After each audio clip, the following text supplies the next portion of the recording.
দুই বাংলার জনপ্রিয় অভিনেত্রী জয়া আহসান বাংলাদেশের অসংখ্য সফল সিনেমায় অভিনয়ের পাশাপাশি টলিউডেও সমানভাবে ব্যস্ত তিনি। শুধু পর্দাতেই নয়, সামাজিক মাধ্যমেও বেশ সরব জয়া। নিজের নানান মুহূর্ত ছবি প্রায়ই ভাগ করে নেন ভক্তদের সঙ্গে। তবে সামাজিক মাধ্যমে সক্রিয় থাকার কারণে কখনো কখনো বুলিংয়ের মুখেও পড়তে হয় এই অভিনেত্রীকে।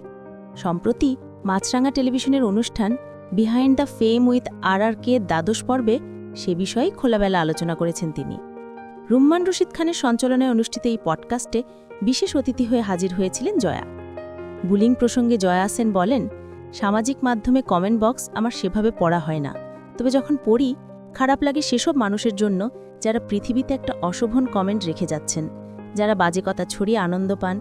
তিনি হয়তো পৃথিবী থেকে একদিন চলে যাবেন, কথাটা কিন্তু থেকে যাবে, তার পাপ হবে, আমার কিছুই হবে না।